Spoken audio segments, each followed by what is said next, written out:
Good morning, good morning, good morning. Becoming a notary in Missouri. A lot of people always ask this question. How did you get started? Where do you start at? What do I do? And they say they can't find the information on the internet. They can't find it on the website. They don't know where to go. Well, this video will help you figure out where to go. So my name is Bianca Gist. I run a company called St. Louis Mobile Notary. St. Louis Mobile Notary has been in existence since about 2000 as a name. I became a notary in 1999. The reason why I started my mobile notary company in 2000 was because I was a loan processor at that time. And when it was time to actually schedule customers to go in, at the time I was in the subprime market. So if anyone knows about the subprime market, it's for people who have less than perfect credit. It was the crash that happened in 2008 because of a lot of different types of loans that were not stable. But however, going back to why I got started, so actually in about 2005, I was already a notary then for a while. And I had different mortgage brokers who sent me business and I worked with them actually processing their loans as a self-employed person. But I would have the customer call me back and say, hey, I need to reschedule. I can't get off work. Or the time frame that they're actually open doesn't work for my current schedule because I don't want to take off work just to close.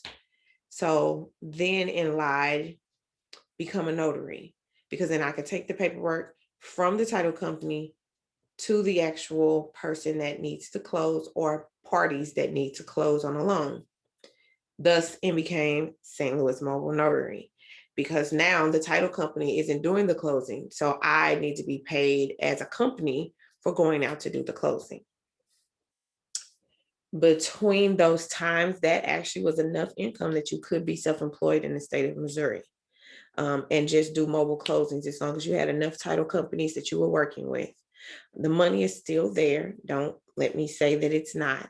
You just have to find the right avenues. However, this is about the steps to becoming a notary so you can get to that point of looking for business.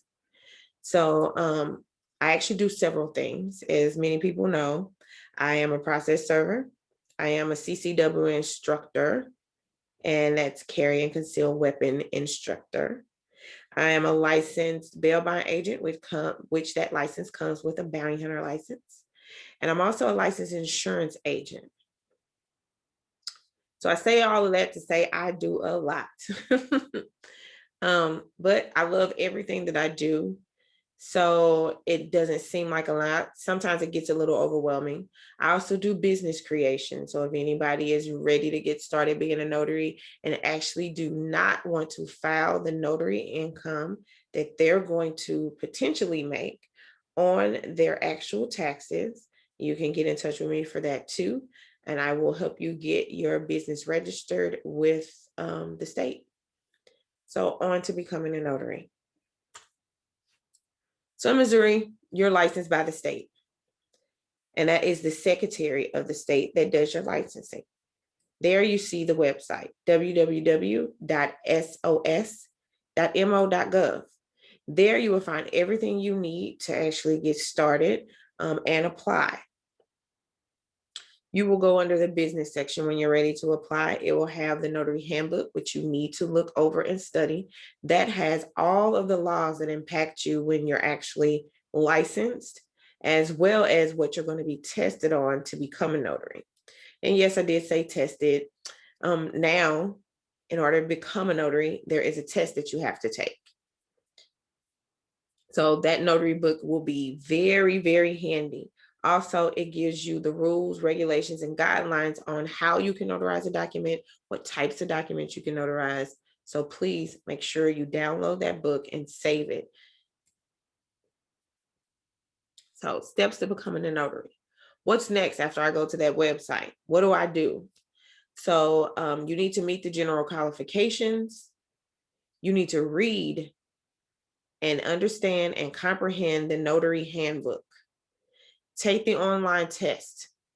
You can use the notary handbook to take that test.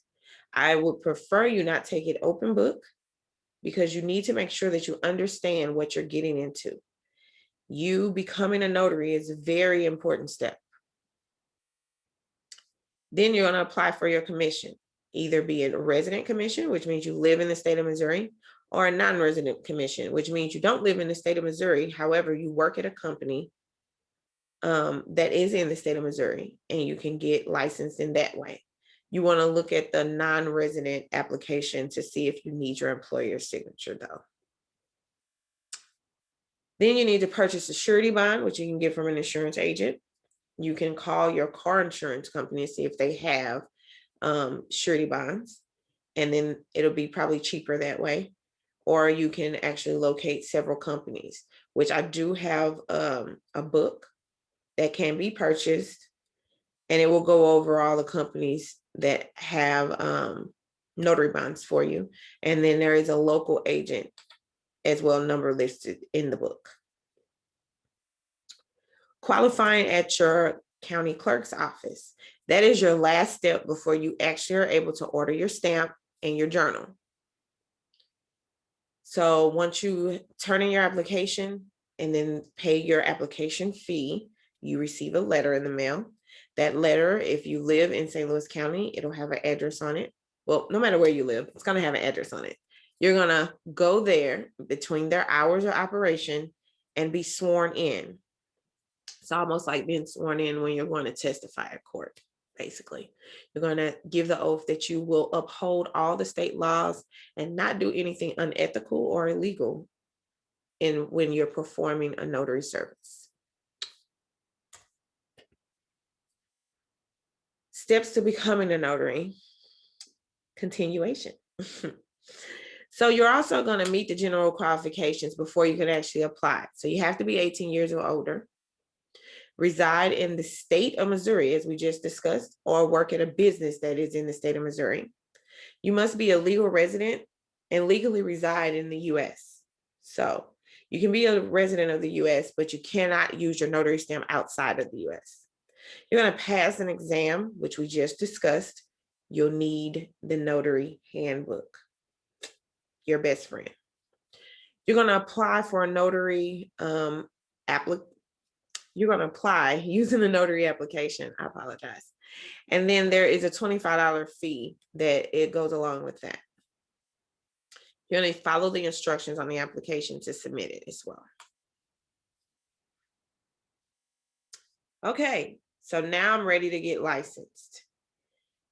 I've turned all the documents in. What I need to know now is what's next. So now I'm waiting on that letter to come. I go and get sworn in. I need to remember that my term is only 4 years. So every 4 years, I have to go through relicensing. I have to get a new surety bond. The minimum is $10,000. That's what the state requires. And then I'm going to go be sworn in. I'm going to do that every 4 years. So I follow the same thing except for taking the test. You only take the test once. So one good thing about most permits and licensing in Missouri, if there is a test, as long as you don't let your license expire, you don't have to go back through the steps again of taking the test. You just have to apply again on the application. So it'll be a renewal application at that point if you've already been licensed. Receive a new surety bond for the new 4-year term that you're going to go into. And then you're going to be sworn in again. Same steps over and over again until you decide that you don't want to be licensed again. So surety bonds. Surety bonds, again, can be purchased at, like I received mine from American Family, and I received it from their brokerage side because their normal licensed insurance agent doesn't really issue surety bonds. They're normally issued by a broker. So I currently have a $10,000, but I also have a $1 million bond. So I'm going to explain why and why having more than a minimum is more important. So generally you'll get calls from people, they have a document, it'll state that they need something notarized. They have no clue what we do. That's why we're the expert and we're licensed. So let's say I'm going to notarize something and I make a mistake when I notarize it and it costs them money. So the instance is it costs them money. I have to pay it. I'm found guilty because I caused the issue that caused them money. That's what my bond is for. It's just like basically car insurance to protect your vehicle. This protects you if you make a mistake.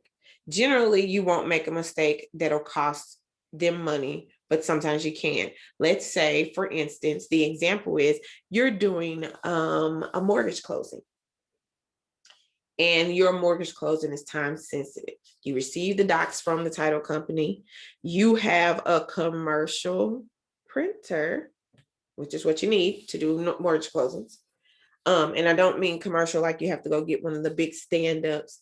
You do need a good printer that takes toner, not inkjet, laser jet printer to do notaries. And I will do a series on information that you need to get started if you decide to go into the mortgage industry and actually do closings. But I'm using this as an example. So let's say that I actually receive a closing, I print the documents, I go to the customer's home, I explain all the documents to that customer, they close. And then they actually, let's say it's a refi of their mortgage. They close, I make a mistake, and I don't send the documents out in time to the title company. Let's say they close on a Thursday, they have 3 days in between time to make a decision if they're going to actually stay in the loan. And again, I'm just giving out variables. This is still on how to become a notary. I mail the documents in and they have 3 days again to review documents that I left with them, that they've signed a copy with me and I took back, but I didn't mail it off until Sunday. Say I put it in the overnight drop Sunday, which means it won't go out because nobody actually does any overnighting on Sunday. So it won't go out until Monday, which means the title company won't get it to Tuesday. And I made a mistake on their documents, which means they've gained another day of interest based on their payoff. As we all know, interest is accrued daily on loans. So which means their payoff now is potentially higher, and I made a mistake on documents. That would be my fault because those documents should have been delivered on Monday, which means if I did it Thursday, I should have got it in the mail on Friday for overnight or late Thursday night, because most places still, if you go to the hub, they still accept packages until at least 9 o'clock at night.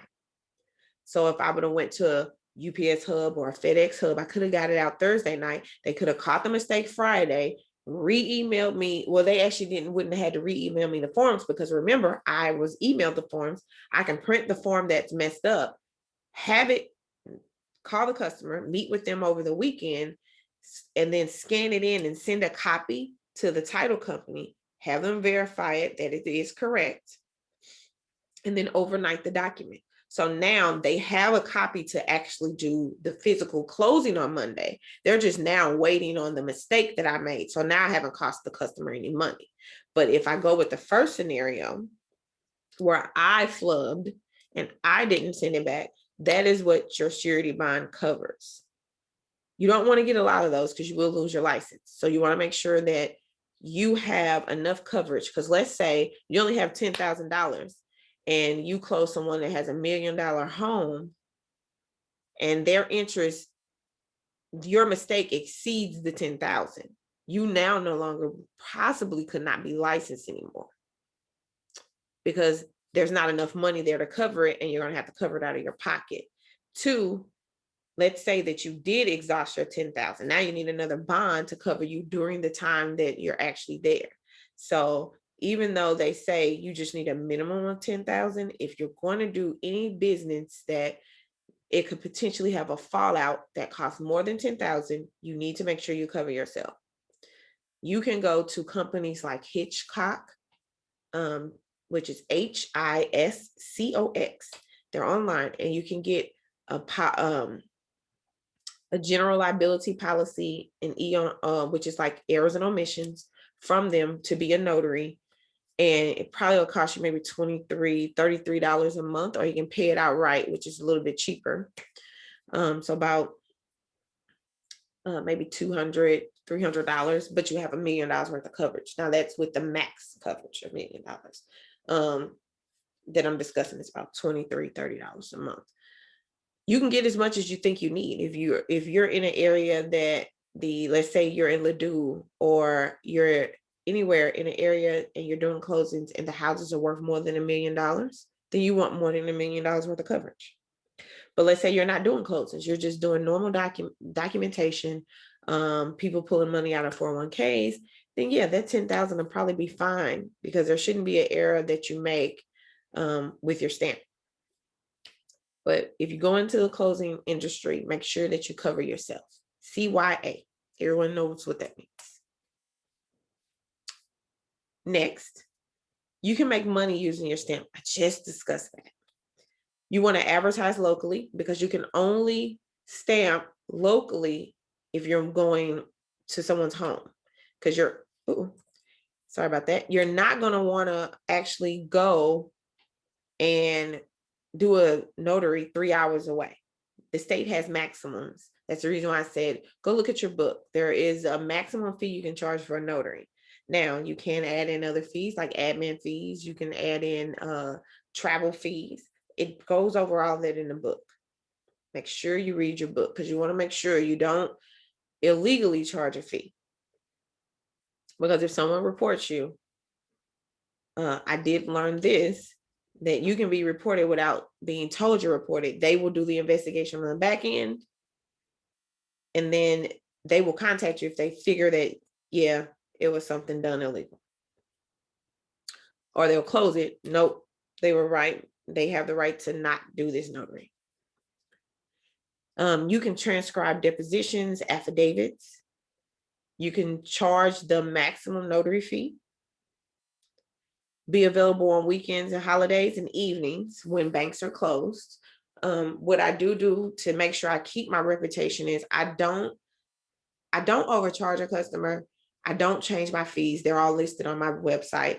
And the second thing is I do charge extra for one day of the week, which is Sunday, because it is normally my day of rest.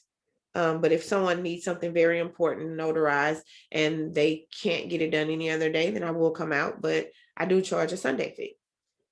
I do charge a holiday fee, because it is a holiday. And again, everything I've told you is about becoming a mobile notary. If you have an office and people can come to you, you can't charge more than a state fee. You also can notarize digital documentation. So what I mean by that is there is a service where you can actually notarize docs from not only Missouri residents, but all 50 states, as long as those states accept electronically notarized documents.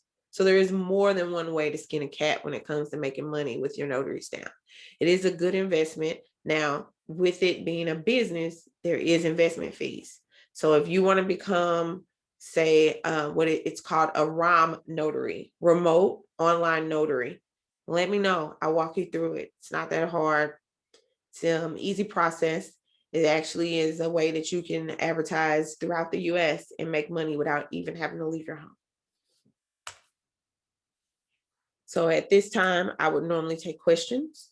So go ahead, shoot. What's your question?